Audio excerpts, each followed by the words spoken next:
Welcome to the Not For The Average podcast. This is your host, Trent Jason. Today, we go chasing rainbows. Now, when I say that, I mean talking sales mastery with Jason Disborough. Jason is the CEO, Multinational Clients at Aon. Aon is a publicly listed international insurance and risk consulting firm with over 50,000 employees and revenue in excess of $10 billion per annum. He was appointed as the CEO of Multinational Accounts in September 2017. In this role, he's responsible for Aon's multinational client strategy outside of the United States. Prior to this role, Jason was the Managing Director, Aon Global and Corporate, and was responsible for the leadership of Aon's large client businesses in Australia for 3 years. Some of the areas that Jason and I dig into and explore are his 4 Ps, for navigating and influencing the C-suite, how to leverage and scale best-selling and relationship building practices throughout your entire organization. We delve into the true power of mentorship and coaching when it's done right. We also touch on how to use feedback and debriefing to build relationships and win back clients. And we also go deep into how to unlock more potential through practicing mindfulness and being present in your daily interactions, and more. Let's go chase some rainbows.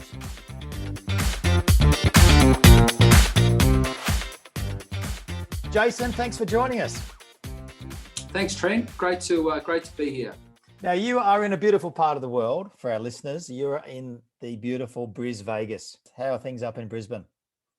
Things are good, Trent. Thanks. I've only been back in Brisbane for the last 2 months because prior to that, I'd spent almost 4 years in London working for my company in London. So it's great to be back in warm weather and in an environment where there are low COVID rates and things are relatively normal up here in Queensland. So it's great to be back, Trent. Getting back to normality, or the new normal. Now, you are the CEO of Aon, Multinational Clients. Can you tell us a little bit about your role and what you do at Aon? Sure, Trent, no problem. So prior to Aon, I have a mathematical background, a risk analysis background, and prior to coming to Aon, I had my own consulting business with another partner where we did a lot of risk finance consulting work, a lot of captive management work, quite a bespoke area of risk management and insurance in the corporate sector. And we sold our business to Aon back in 2000. So I've been with the company now for over 20 years. And my role in more recent times, in the last 5 years, I previously used to run our large client business in Australia, managing a group of 300-400 professionals across the country. But now, in more recent times, I run our multinational client segment. So if you think of Aon as a global company, we have 55,000 employees across 150 countries. We have 3 types of clients: small, medium, and then what we call very large or complex, which is called multinational. And I run the multinational segment for Aon globally. I have a co-CEO who runs the US part of our multinational business, and I run everything outside the US, which we call the international part of our business. So I work across all different types of countries and time zones, bringing Aon's capabilities to our largest multinational clients around the world across all industry sectors. So in a nutshell, Trent, that's my role. Brilliant. Jason, do you see yourself as a CEO or a salesperson? A good question, Trent. I'd actually say first and foremost as a salesperson. And I say that with quite a bit of pride because I think that any successful business person needs to be able to effectively sell their offering. And so, in the early part of my career, I was taught how to sell and learned how to sell sort of on the road in front of clients as I went. And I think really you then become a business leader as a result of your ability to be able to sell. So I think you'll find, and I see this in a lot of CEOs that I deal with, is that a lot of them have outstanding skills around selling, because that's really where a lot of them have learnt the craft of communication, of being able to lead people, really trying to take teams together to go and win business through selling. So I'd say, Trent, definitely first and foremost, I see myself as a salesperson. Some people say that could be considered a dirty word, sales, but I say it with pride because I think it's a critical business skill that all business leaders need in this current day and age. I'm pleased to hear that, Jason. Very pleased to hear that. So why do you have that sense of pride? Yeah, I think it's an important quality to be able to articulate what you believe in and what you're providing to clients. So I think there's two different types of people that sit in a business. Really, there's hunters. There's those people that go out and find the business and create opportunities to grow the business. And then, of course, there's farmers that look after the business, cultivate it once you've won it, and deliver the value proposition and the service. And I think, from my perspective, I see myself at the front end of the business, really trying to sell and grow our capabilities and our offering to our clients. Don't get me wrong, farmers are just as critical. We need those in our business. But I think you find most business leaders try to get a balance of both farming and hunting in their day-to-day activities. But my personal preference is to be out selling and engaging new clients and trying to bring more of our capabilities to new relationships, Trent. Got you. That link between selling, hunting, cultivating is all underpinned by relationships, isn't it? It certainly is. And relationships, I think, really are the critical component of all of this, because without those relationships, either if it's in an early stage of building a connection with a new client or maintaining an existing client, the business to this day and age, I think, still comes down to relationships between humans and how we interact, respect, collaborate, and work with each other. I have heard you reference the term relationship equity. What do you mean by that specifically? Yeah, so relationship equity, Trent, is something that I've always believed in. What I mean by relationship equity is you have to put something into a relationship and make an effort. So put equity into a relationship before you can really get anything back. And I think what a lot of people miss in current normal business practices is, if you reach out to someone and help them, and you're in service to them and trying to assist them, really for no fee, for no cost, but just to try and assist, do a favor, give them some guidance, make an introduction. I'm a big believer that as you build that equity with that relationship, those people, those business people, at some point in time will come back to you, and they will effectively repay by providing you with an opportunity. And I've seen this happen, Trent, for many, many years in my career, where someone reaches out and says, "Hey, Jason, I want you to meet this particular business person." I meet them, we create a connection. It's a genuine connection. You start to build up a good relationship, and then opportunities effectively then start to perpetuate from there, Trent. So what I've also found is, with a lot of the successful companies I work with, when you deal with founders or CEOs, a lot of them have built their success through that concept of relationship equity over time.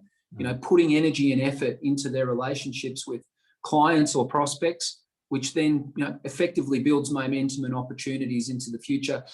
The other way you could think about relationship equity is it's really karma. If you put out a genuine offer of help to someone in some way, shape, or form, most people will come back and repay you in some kind of way. And you don't always expect the repayment. But as I say, a lot of the times it just naturally occurs because you like dealing with that other person, and you've built enough relationship equity to be able to do that, Trent. Hang on, Jace. Now, one of our most popular programs at Boom Sales is the Relationship Diamond. And we've just rolled that out all over Australia. Companies big and small, gets rave reviews. There's 4 quadrants to the Relationship Diamond. I might change the name of that program to Relationship Karma. What do you think? Well, I think that's what it's all. I think that's what it's all. The karmic forces. I really agree with that. And I think it's sort of putting the skin into the relationship. We call it reciprocity, which is, back scratching, but it's moving away from that transactional mindset, isn't it? To more of a contribution. Your ability to build those relationships over, in your CV, very decorated CV, mind you, you would have seen the insurance world change, no doubt, over that period. In the way that we build relationships and the way that we actually grow and hunt and cultivate. I've seen enormous change. I've seen the impact of digitization. I've seen the impact of, effectively of high-speed computing and how that helps clients make more effective decisions. But one thing that hasn't changed over those 27 years is the fact that people want to deal with people. And business is done through interacting with people, and people value relationships. And probably the most significant change I've seen in those 27 years is in the last 12 months, because I used to fly regularly to different parts of the world to engage clients or potential clients to build relationships, and either grow an existing relationship or to create a new one. With what's happened with COVID-19, all of a sudden we are all in a virtual world. So we have to continue to build our relationships virtually. And I think this has become very difficult for some people because, a lot of the times it's the things that are said, in the waiting room. It's the things that are said whilst the coffee's being served, while we're at the water cooler, while we're in the lift well on the way down, and the client saying goodbye to us. It's those impromptu interactions that enhance relationships. And I think the biggest change I've seen in the 27 years I've been in my industry is in the last 12 months, we don't have that dimension to deal with. So how organizations provide their teams with skills to be able to engage their clients effectively in a virtual world, I think is probably going to be one of the greatest challenges moving forward, where people are getting very tired and fatigued through Zoom calls and WebEx calls and interacting in a virtual way. So that would probably be the most significant change that I've seen is in the last 12 months, we've accelerated digitization in that time period more than probably what we could have done in the next 10 years without COVID. But it's the world we live in now, Trent. And for a salesperson, it creates some challenges because you've got to build up your relationship equity in a virtual environment, and means you've got to have more regular contact. The interactions have to be very sincere, and you have to be totally present on a Zoom call with video on, as because you're watching and monitoring each other closely, carefully. And if you don't create that connection effectively, then you'll miss out on the opportunity. So that's unquestionably the most significant change I've seen, Trent, is in the last 12 months with this rapid pivot to digitization. We want to dig in here. So you're saying the way that forced innovation, so to speak, through COVID has accelerated our innovation. Necessity is the mother of invention. So we have found new ways to communicate. That in itself is an opportunity, but people need to actually get across how we're coming across when we're engaging people over a screen. Absolutely. No, it's very critical, Trent. So I've been involved in my role, I'm often putting together multinational teams across Aon to pitch to a multinational prospect, to a potential client. And we're often pitching to, let's say, half a dozen individuals in various parts of the world of different nationalities. And I've got a team with me from Aon that come from those similar geographies and have those sort of similar backgrounds. What I've found is the real challenge is you've got to let people see who you are and how you feel, how you look, how you sound. And often the mistake we make is we say, oh, hold on, I'll just share a document with you. And we put the document share up on the screen and everyone's faces go into these small basic cue cards, or in some instances you miss them depending on the technology you're using. For example, Microsoft Teams is very different to WebEx. It has different functionality. So what we found is you minimize sharing and you try to optimize the visuals on the WebEx as much as you can so people can see each other. The number one trick for us is don't just share documents and all of a sudden lose people on the screen, because you won't connect as effectively as you could if it was like it was in a personal meeting. So that's just a little trick that we try to apply to really optimize our engagement with our clients. The key word being connection.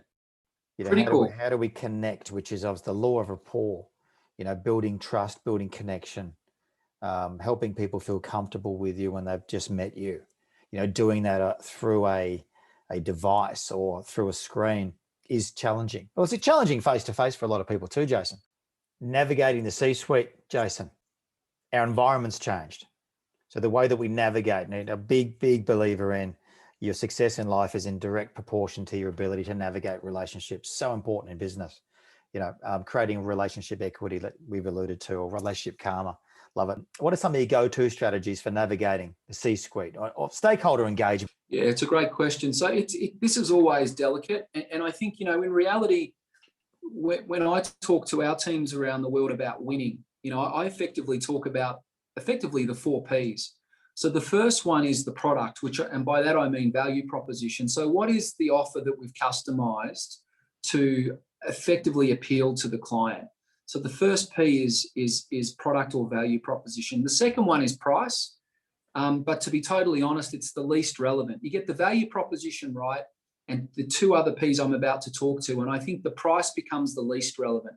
It's always a common excuse when we lose that we say that we were the highest price. And if you did a debrief with that client, you'd probably find price is not relevant, particularly if you know how to sell for value. The third component is effectively around the politics. And then the fourth component is around the pitch. It's around the final presentation. So I talk about those 4Ps.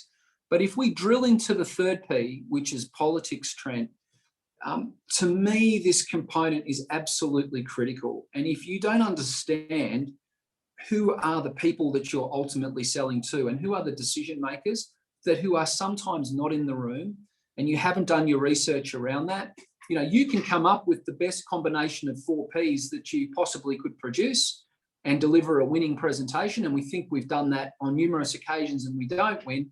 And we discover that our C-suite engagement around a particular person that may be on the board or maybe in the executive committee, we've missed someone and they were fundamental to endorsing or approving or agreeing with the recommendation. Mm-hmm. And so the research you put into understanding the audience and the influences around it, when you effectively, and we call this red sheeting in our organisation. I know lots of other people give it different terms, but when we red sheet these processes, understanding the stakeholders, and in particular the C-suite, becomes absolutely critical, and engaging them in the right way. So we found really step one is let's understand the C-suite stakeholders that we're dealing with here.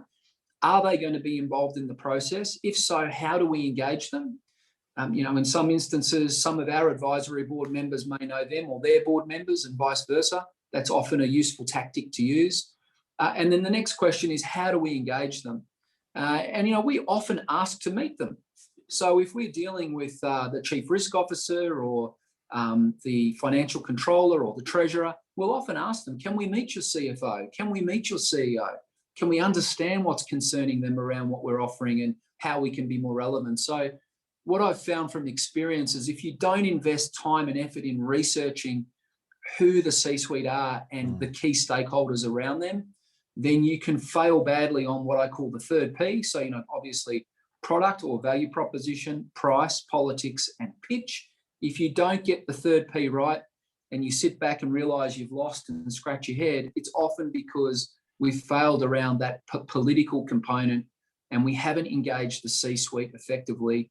And we've forgotten someone along the way, and I've seen that happen many, many times. We always come in at the end of a proposal process, Trent, and at Aon we are religious about learning around why we have not been successful. And the saying I always use with the team is, "Don't get furious about the outcome. Get curious, and get out there and do a debrief to understand why we lost." But what's really interesting is we actually even debrief when we win. And the reason before that is around that is oftentimes when you win, you've got to make sure you didn't win by accident. You've got to make sure that the winning streak you're on is not being caused by, perhaps bad luck from the other competitors. So understanding through debriefs what you've done well, what you need to improve is really critical. And we often find that if we do a good debrief with the right people, it'll give us the learnings if we didn't win around who we didn't engage. And then we hit the reset button from the debrief position. And then we go back to that prospect and re-engage them. And then we start again. And it might take us 2 or 3 years, Trent. But I've seen instances where we debrief after an unsuccessful pitch, and the client 3 years later appoints us and says, "Did you realize that you actually started winning this process when you re-engaged just after you lost?" After that RFP several years ago. So yes. I think you've touched on a key point, Trent. C-suite engagement's just critical. Well, hallelujah, brother. I want to take it back a little bit. That couple of points here actually really, really, really valuable. So your 4 Ps, product, which is your value proposition, your price, your politics, and your pitch. Could not agree more. That politics P that you mentioned was the most important. In our world, we call that navigating the arc of influence. which is actually navigating stakeholders.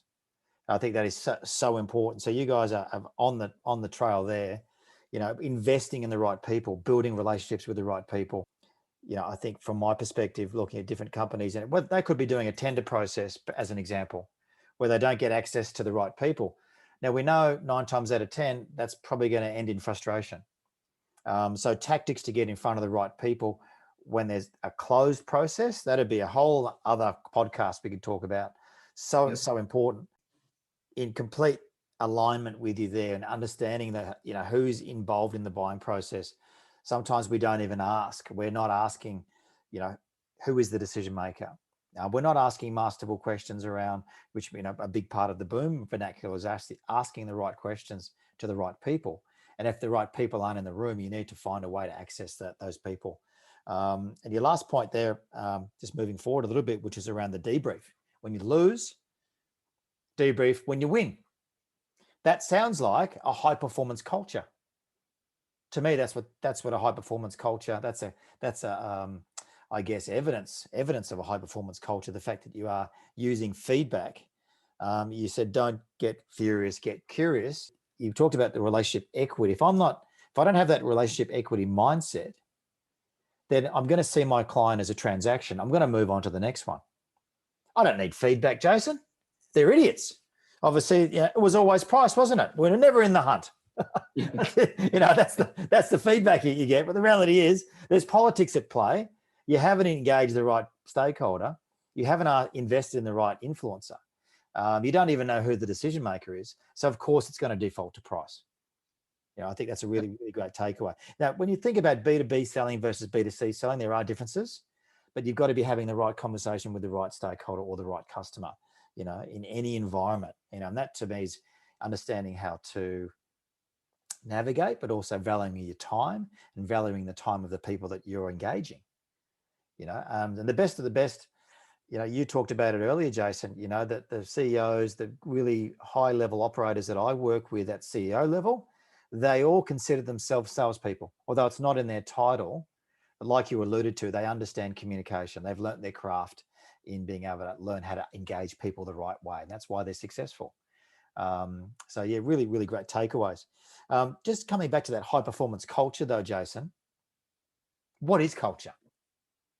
Yeah, great question, Trent. So thinking about culture, if you wanted me to say it in one word, I'd say DNA. Culture is the DNA of the company. DNA. Correct. So it's effectively it's the lifeblood of how all of your people walk and talk and behave. And at Aon, our culture is around one concept. It's called Aon United. And if you have a look at the history of our organisation, we came from a combination of many different companies around the world joining to become one brand, to become Aon. And we had different disciplines. So we're an insurance broker and risk management consultant, but at the same time, we provide retirement and investment advice to superannuation, pension funds, individuals.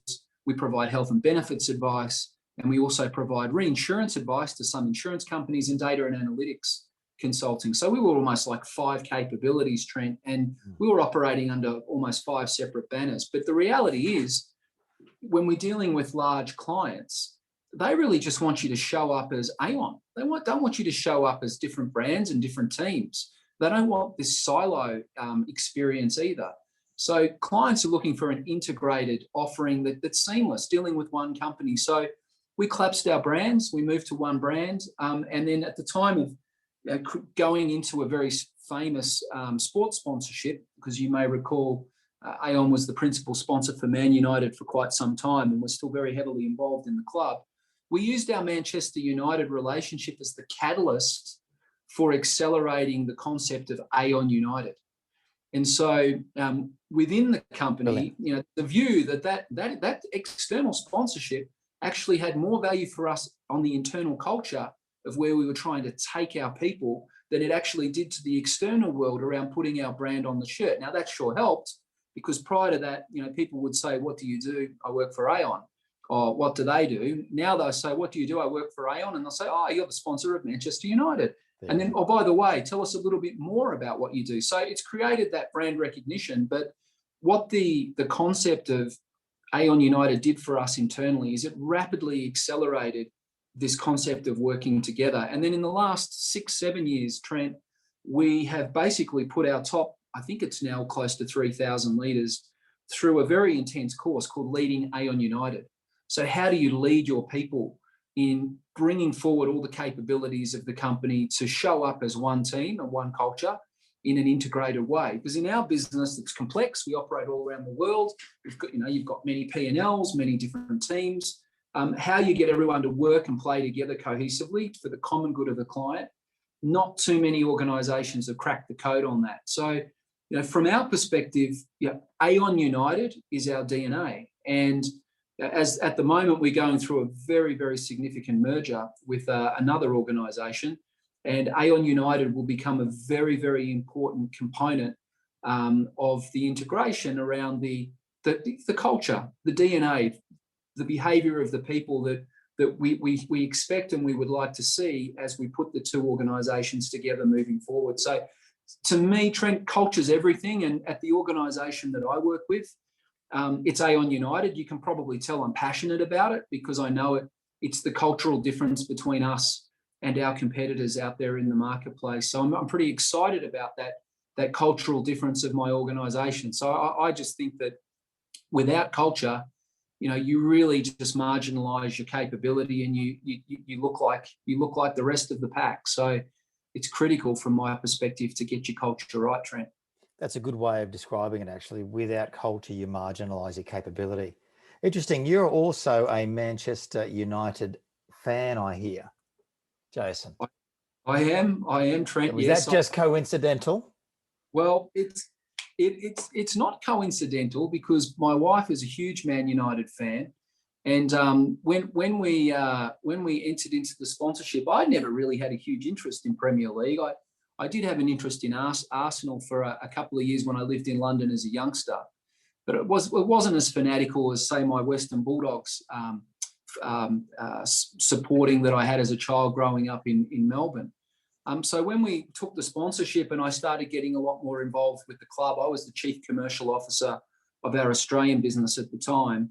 And obviously my wife had an interest. My son was starting to follow Man United as a 4 or 5 year old.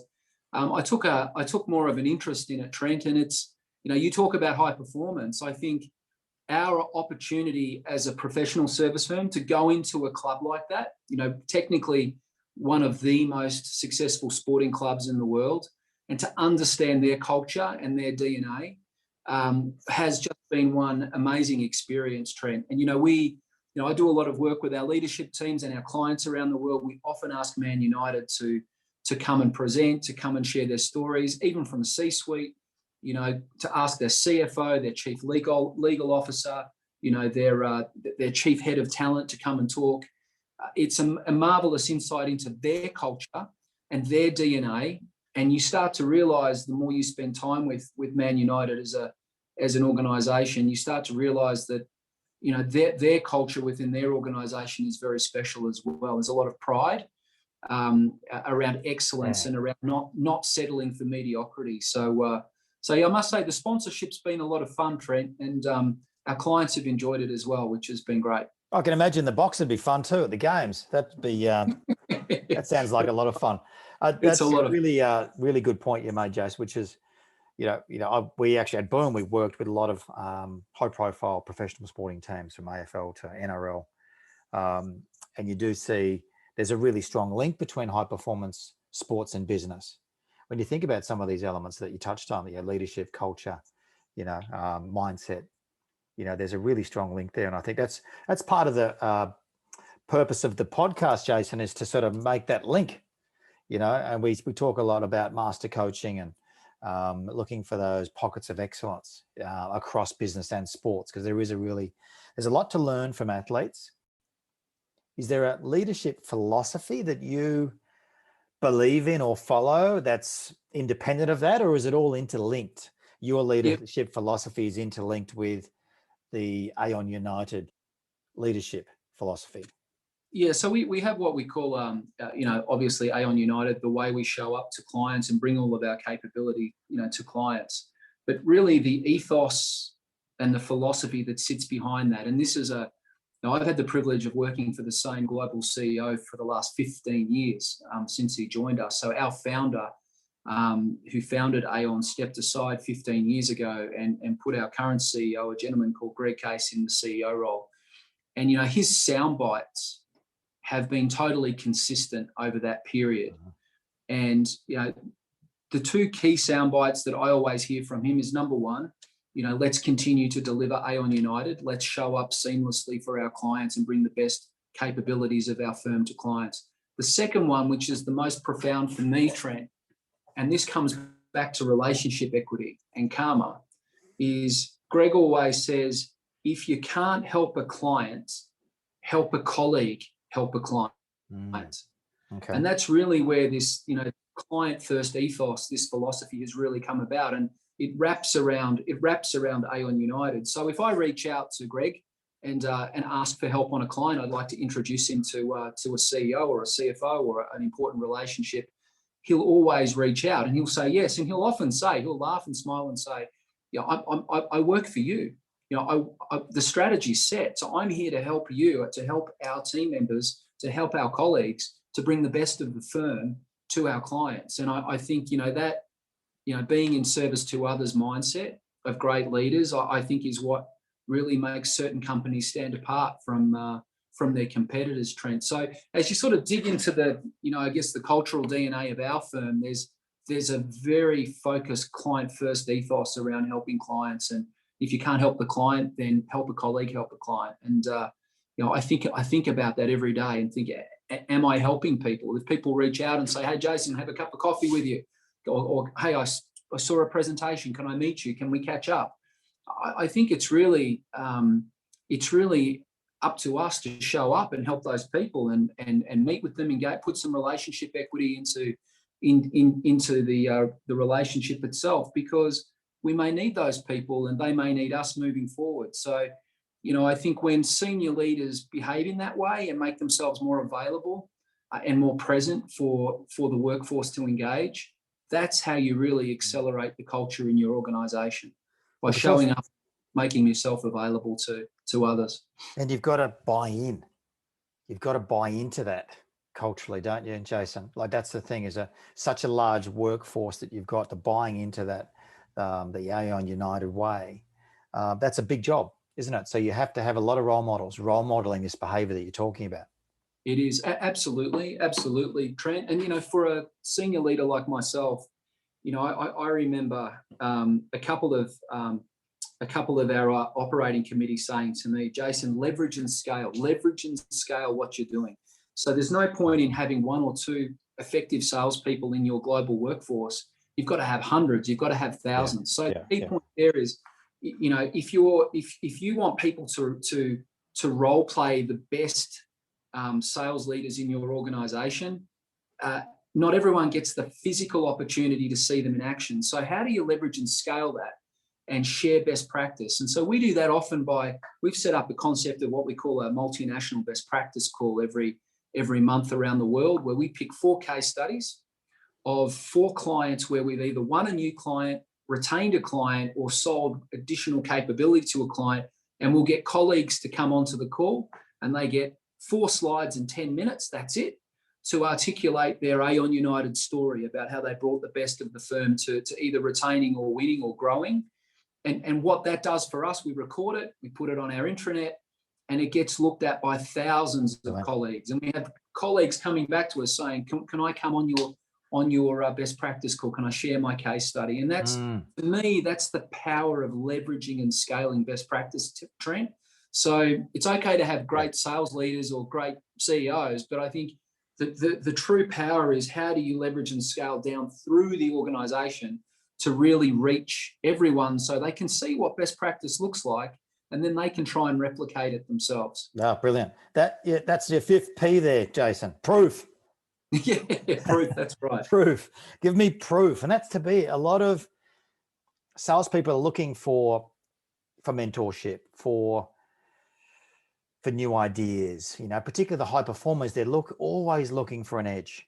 They understand the fundamentals. They do those very, very well, but they're always looking for an edge. And I think that's important, that you're sharing that best practice, That's Yeah, a fantastic example, actually. yeah, just one observation, Trent, is about about 10 years ago, 2009, I think it was, I was heading up our sales team in Australia for our corporate business. I was enjoying it, but I wanted an edge. I wanted to try and be able to be more effective than the salesperson at the next competitor. And so I took a different approach. And you're talking about high performance and athletes. And I actually went and hired an AFL conditioning coach as my mentor. And what he taught me around, discipline, around routine, around, good nutrition, mindfulness, because he practiced mindfulness with some of the teams he'd worked with. Yeah. For me, that was a fundamental moment. And I guess I've never been a professional athlete, Trent, and, not all of us have. But I think getting exposed to someone who had coached professional athletes and being able to learn some of the habits of how professional athletes lead and behave, it taught me a lot. And it's really interesting. Well, I only left London in early December last year, and one of my colleagues came up to me and he actually said to me, and I'd worked with him for 3 or 4 years, and he said, Jason, can I make an observation? He said, I've pointed out to a few of my colleagues that you're very well practiced and rehearsed and prepared for all of the opportunities you have when you come and present or when you come and share something with us. And I try to remind my staff that is what elite performance is always about. It's about consistently performing at a high level every time you show up. And I thought, wow, that's a nice compliment. But when I think about it, Trent, it comes back to the skills that I was taught by my coach, who had coached professional athletes. So I think your comment around the connection between business and professional athletes and the habits of both, I think you'll find that there's remarkable similarities in successful CEOs and successful athletes. And I think they share a lot of common traits, Trent, to be honest. Yeah, they certainly do. I'm guilty of using a lot of sporting analogies, and I know that doesn't resonate with everybody. But if you think about an artist, a musician, they spend less than 5% of their time performing. The rest is spent rehearsing. So it's back to your point around preparation. To deliver a performance, whether it's on the sporting field or it's an artistic performance or you're a heart surgeon or a concert pianist, the amount of time that goes into your preparation and your rehearsal and your practice far outweighs the time that you're performing. And I think that's a big a shift. A lot of sales and business people don't understand. They show up, they work, they're 48 weeks a year, whatever the timing is. And they think that's enough when they need to be doing, a lot of elite coaches will talk about how the off pitch, living an elite lifestyle on and off the pitch, or what you do off the pitch, is far more important because that's where you're spending most of your time. So there are some great links between not just high performance sports, but all activities that require, that elite mindset. It could be a Navy SEAL. They think differently. They have a different mindset, but they've learned that somewhere, which is the power of mentoring. You went and engaged an AFL strength and conditioning coach, and that helped you in business. Great. That's a really great takeaway. We can get knowledge from everywhere, but you've got to be proactive enough to go and seek it, don't you? Which is to your point earlier. Yeah, you do. And often when I've been the last 4 years in the UK. Working there, I've been mentoring what we call our millennial group, which are our up and coming. They need to be cunning. Gen Z, absolutely. Yeah, different role for them, isn't it? It is, and what I often say to them, and in fact, I've actually got a presentation I'm giving them this evening. So it's a WebEx. It's with 20 of our high performing millennials, and it's around how to deliver a professional presentation. But one of the key messages I'll be giving them tonight is practice, and the importance of practice and how critical it is to perfect your message and get it right. So, the other message I'll be giving them tonight, the career message I'll be giving them is be very selfish with your professional development. It should be the most important thing that as a young person you focus on as you work through an organization. Make sure you're doing the things you need to do to improve and expand your skills and capabilities. And sometimes you'll get that from your organization, sometimes you won't. And in that particular instance with me, I felt I wasn't getting enough from the organization. So I thought I'll go externally and see what I can find. And I was fortunate enough to find that conditioning coach I was referring to. I think that's a great point. And we've got access to things through the organizations that might hire us.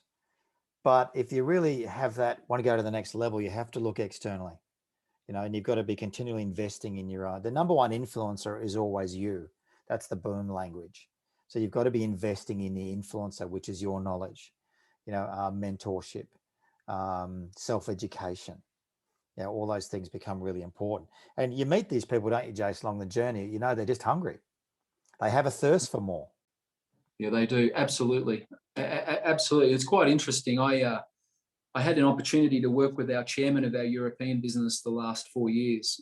He's an Italian gentleman called Carlo Clavarino, and he has been incredibly successful at identifying businesses, acquiring them, integrating them into our organization. And he said to me once, I think it was in our first board meeting, he said, when you look at successful country managers or successful leaders, we've all got to be a little bit crazy. We've all got to believe in being able to achieve something that others think may not be achievable. And I think he's right. I think, the great business leaders set goals and aspirations that most people would think are not realistic, but you've got to have a dream or a goal, and you've got to aim for that goal. So I learned a lot from our chairman, and continue to enjoy working with him, because he's quite an inspirational character to work with, because he's always trying to get people to aim higher, which I think is a wonderful leadership quality.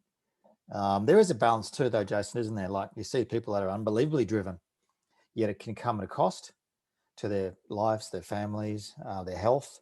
But there is a balance, which comes back to mindfulness, doesn't it? Like, you can work on becoming more successful in your profession, but are you taking care of the other elements that, so you have more of a holistic way of operating? But I know that you're big on mindfulness.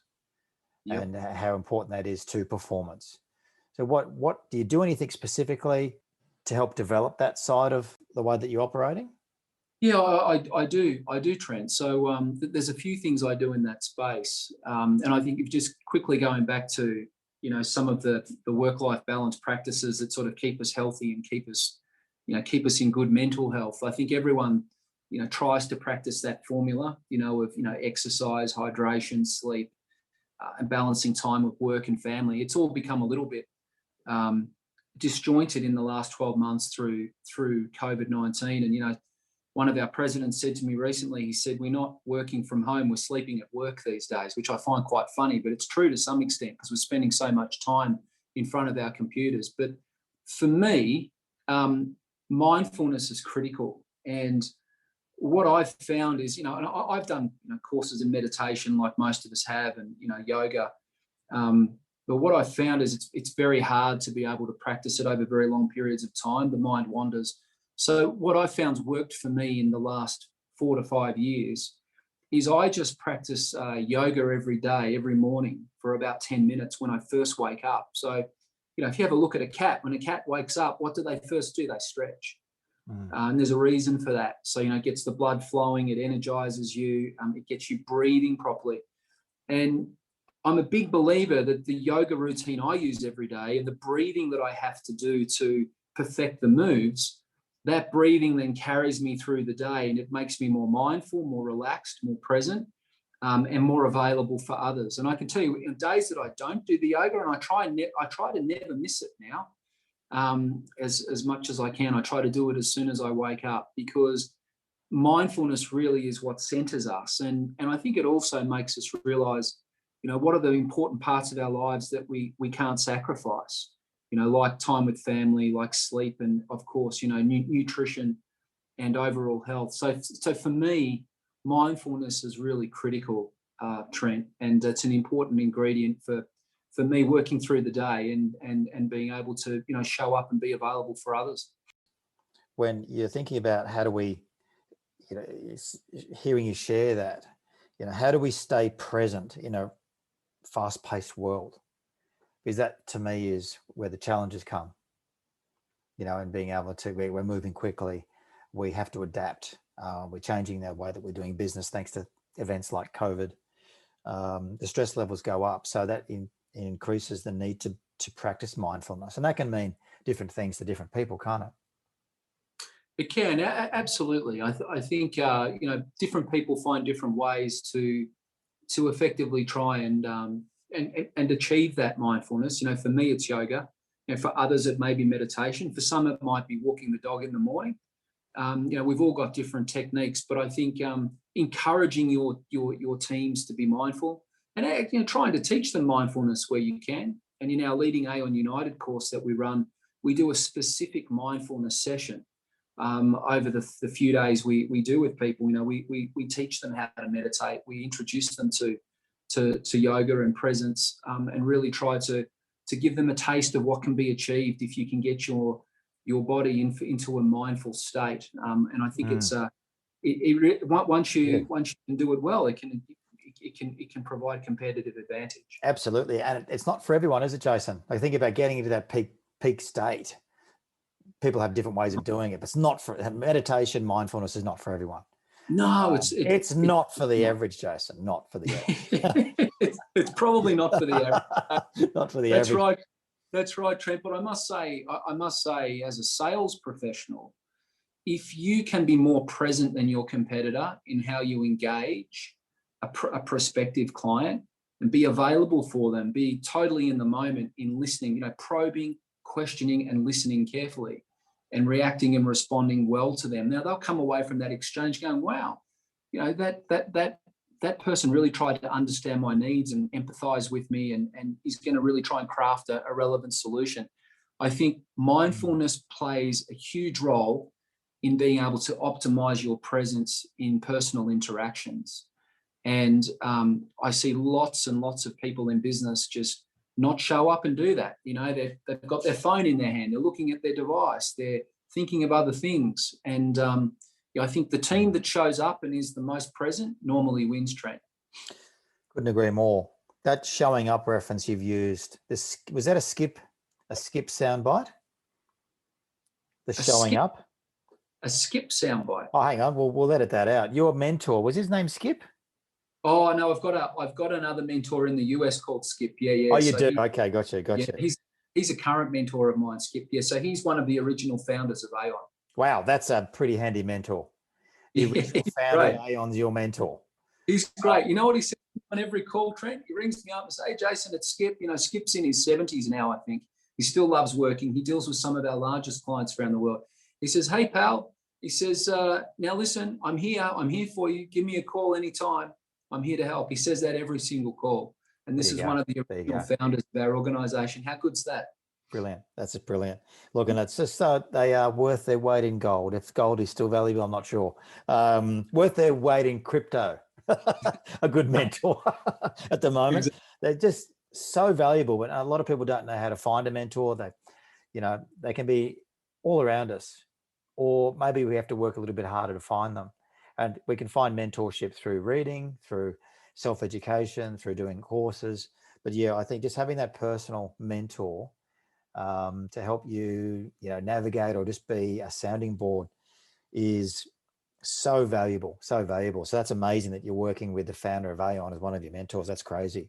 So no wonder you're successful, Jason. You've got a definitely a different way of operating.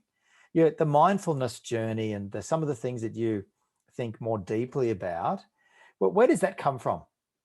When did you start that journey?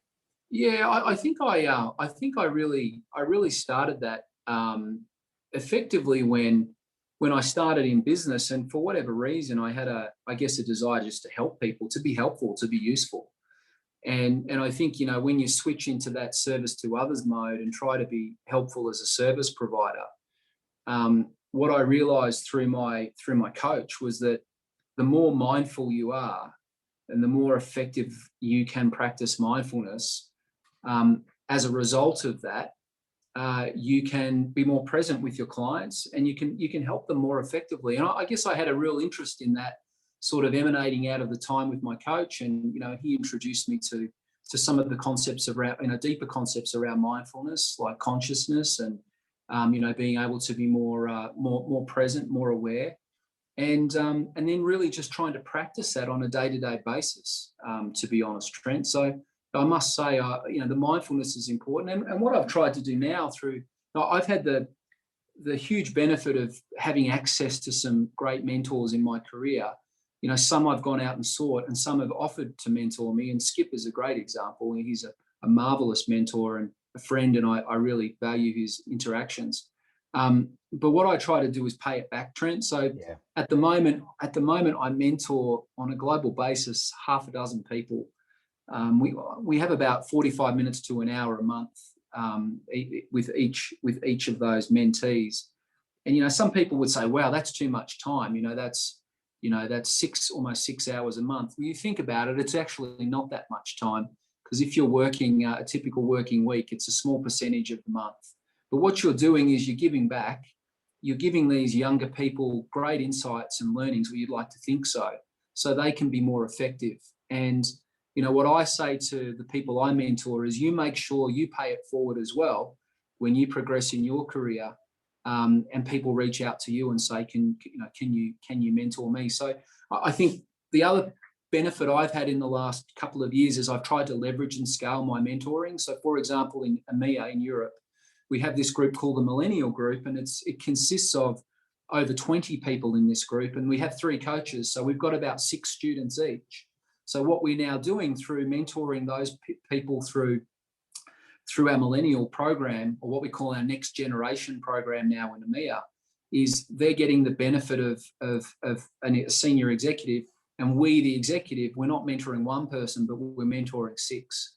And that's, once again, the benefits of leveraging and scaling your experience through that mentoring mechanism, Trent. So now, to me, I think mentoring is so important. The other thing, Trent, is when you listen really carefully to the mentees, you actually start to learn what's going on around the organisation, right? You get hints, tips, cues, who's hot, who's not.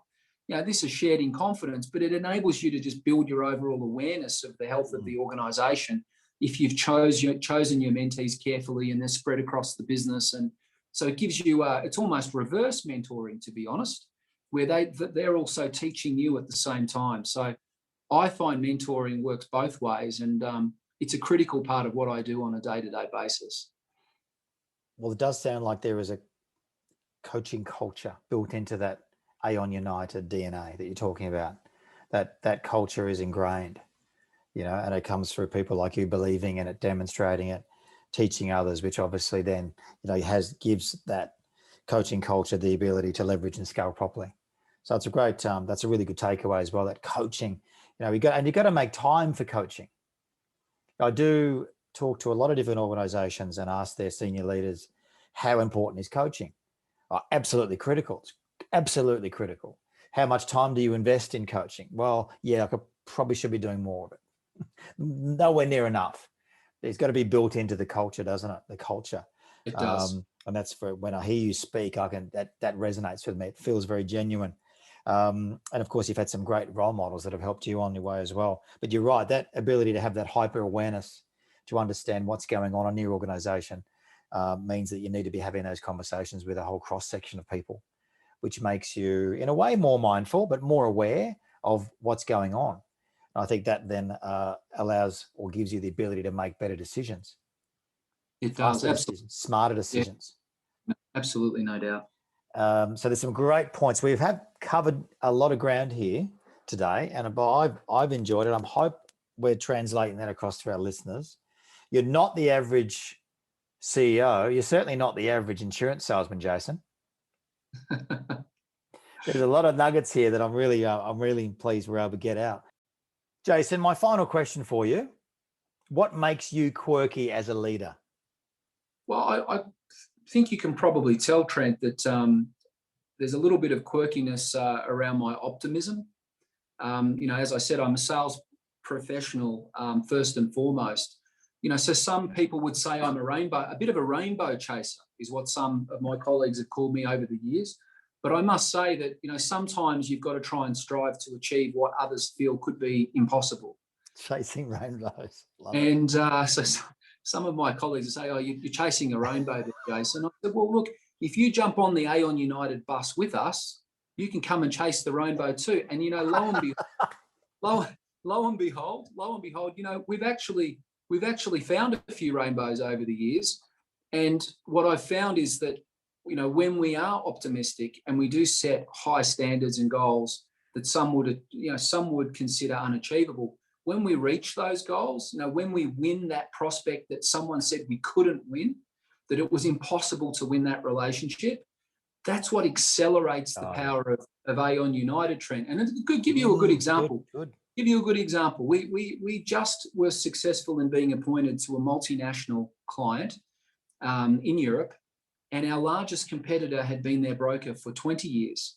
Wow. And we did a little part of this relationship, but not a lot. Our largest competitor did the majority of the work. And even the client didn't think that they were going to move to us before they commenced the RFP. And so what we did was we listened carefully to this organisation's strategy.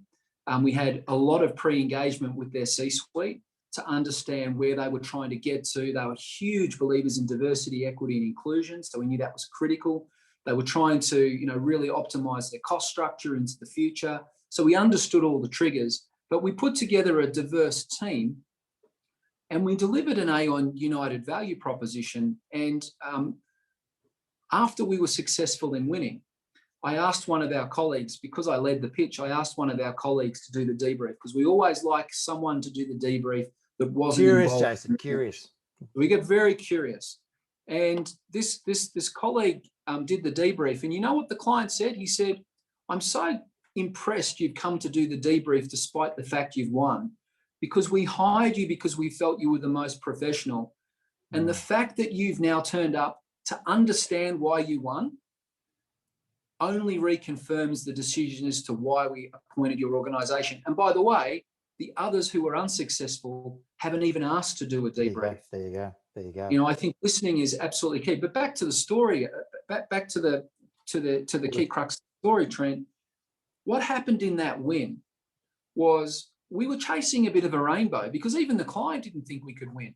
But through listening carefully, showing up, being present, being mindful, understanding the C-suite and connecting our value proposition to the C-suite, and then being able to present in conviction, at the end of the day, we won hands down. And those colleagues of mine that were involved in that process, and there were many of us, there were about 30, what that's just done is it's rapidly accelerated the belief around Aon United and the DNA of our firm. And so now we move on to the next one, and we replicate. Proof. We, The fifth correct, P, proof. we replicate and scale the experience time and time again. So hopefully that gives you a bit of an insight into, into probably the quirky side of my personality.